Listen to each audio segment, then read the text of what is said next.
Carnival of Hits Tour was significant for a variety of reasons. It was, into the new Millennium, if you like, and we'd done 2 or 3 tours before that. It hit us that we really hadn't plumbed the depths of our whole catalogue, and I mean going right back to early days.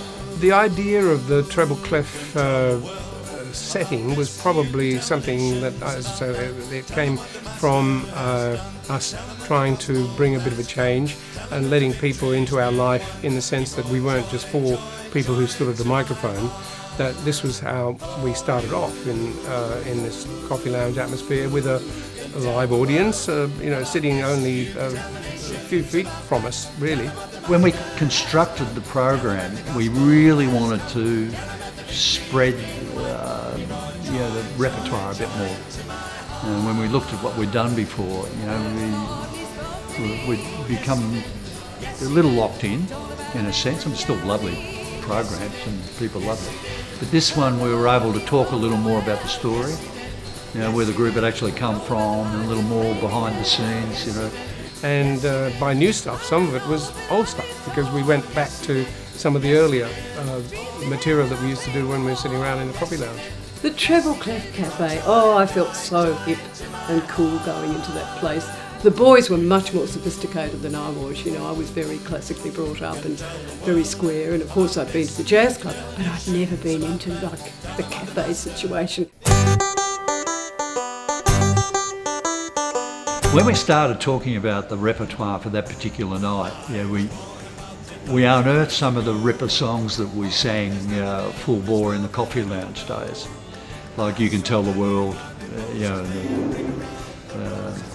I Was Born About 10,000 Years Ago, terrific songs from our early days. And then, the idea just sort of came to us.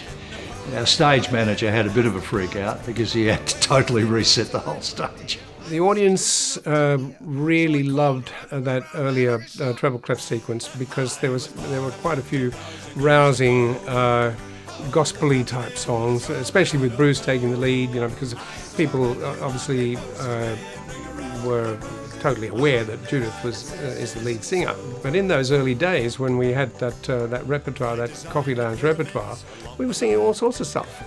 Pete Seeger songs, gospel songs. I used to do a couple of pop songs, Dion and the Belmont songs, and they were the ones that I think were a bit of an eye-opener for the audience, because they hadn't realised that that was part of our repertoire.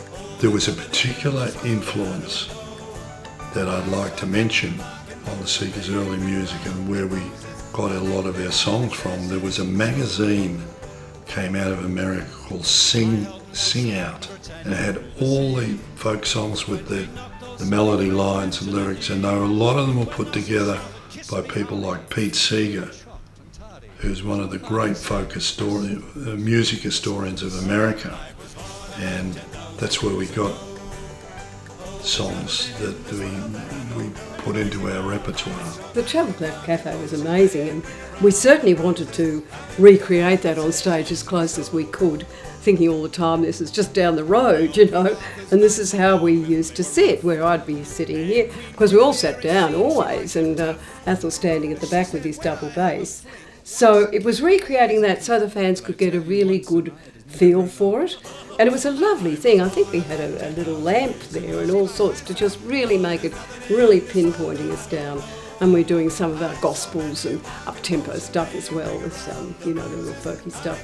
Yeah, so it was really good fun. It means a lot to me that these photos do still exist.